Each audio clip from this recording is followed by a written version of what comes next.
જય શ્રી કૃષ્ણ ફ્રેન્ડ્સ, ઘરનું ભાણું કિચનમાં આપ સૌનું સ્વાગત છે। આજે આપણે ચણાના લોટમાંથી સેવ બનાવીશું। આ સેવ તમે 1 થી 2 મહિના સુધી સ્ટોર પણ કરી શકશો। તમે જોઈ શકો છો કે આપણી સેવ કેટલી ક્રિસ્પી બનીને રેડી થઈ છે। આજે આપણે એક જ લોટમાંથી ઝીણી અને જાડી બંને સેવ બનાવશું। ચાલો શરૂ કરીએ આપણે સેવ બનાવવાનું। અહીંયા મેં 1 કિલો ચણાનો લોટ અગાઉથી ચાળીને લીધેલો છે।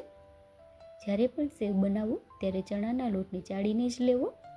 હવે તેમાં 1 પાવરું તેલનું મોણ ઉમેરીશું।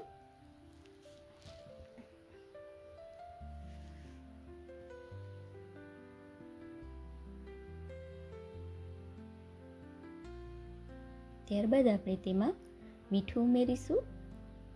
મીઠું તમારે સ્વાદ પ્રમાણે લઈ શકો છો। મેં અહીંયા 3 ચમચી મીઠું ઉપયોગ કર્યો છે। ત્યારબાદ તેમાં હળદર પાવડર ઉમેરીશું। ચપટી હિંગ ઉમેરીશું। હિંગ ટોટલી ઓપ્શનલ છે।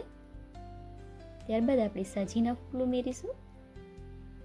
સાજીના ફૂલ અહીંયા મેં આઈસ્ક્રીમની નાની ચમચી આવે તે 1 ચમચી ઉમેરેલા છે। હવે આપણે લોટમાં થોડું પાણી એડ કરશું અને લોટ બાંધી લઈશું। જ્યારે પણ લોટ બાંધો ત્યારે એકસાથે પાણી નથી ઉમેરવાનું, થોડું પાણી ઉમેરશું અને લોટ બાંધી લેશું। લોટ સેવનો કઠણ પણ નહીં અને અતિ ઢીલો પણ નહીં એવો બાંધવાનો છે। તમે જોઈ શકો છો થોડું પાણી એડ કરીને આપણે લોટ બાંધી લીધો છે। લોટની કન્સિસ્ટન્સી આવી બનાવીને રેડી કરવાની છે।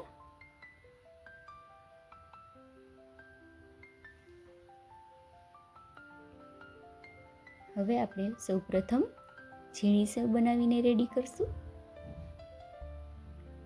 લોટ સંચામાં ભરો ત્યારે એર ન રહેવી જોઈએ અને ગેસની ફ્લેમ ફૂલ રાખીને તેલ ફૂલ ગરમ કરી લેવાનું છે। સેવ પાડો ત્યારે ગેસની ફ્લેમ મીડિયમ રાખવાની અને આ રીતે સેવ પાડી લેવાની છે। સેવ પડી ગયા બાદ તરત જ ગેસની ફ્લેમ ફૂલ કરી દેવી જેથી કરીને સેવમાં તેલ ન રહે।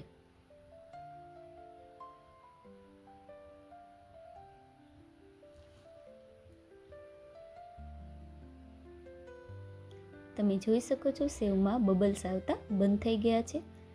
તેનો મતલબ કે આપણી સેવ બનીને તૈયાર છે। હવે તેને આપણે તેલમાંથી બહાર કાઢી લઈશું। ઝીણી સેવ બનીને આપણી રેડી છે। હવે આપણે તેમાં સંચળ પાવડર ઉમેરીશું।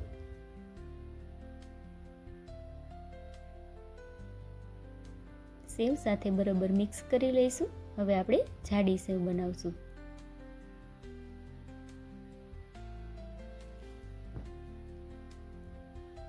તેલ આપણું સરસ ગરમ છે અને આ રીતે આપણે જાડી સેવ બનાવી લઈશું।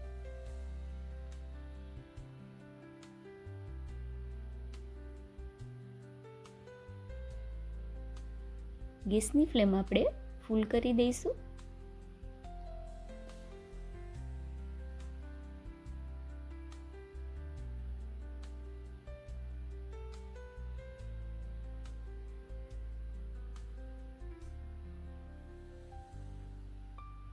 એકવાર આ રીતે સેવ બનાવીને જરૂરથી ટ્રાય કરજો। સેવ ખૂબ જ સરસ બને છે। અહીંયા મેં સેવમાં સંચળ પાવડર ઉમેરેલો છે, ટોટલી ઓપ્શનલ છે। તમે તેને સ્કીપ પણ કરી શકો છો। જાડી સેવ બનીને આપણી તૈયાર છે। હવે આપણે તેને તેલમાંથી કાઢી લઈશું। તમે જોઈ શકો છો કેટલી સરસ આપણી સેવ બની છે। હવે આપણે સેવને ભાંગી લઈશું અને ત્યારબાદ આપણે સંચળ પાવડર ઉમેરીશું। સંચળ પાવડર ઉમેરવા માટે મેં અહીંયા 1 જાડીવાળી ગળણીનો ઉપયોગ કરેલો છે।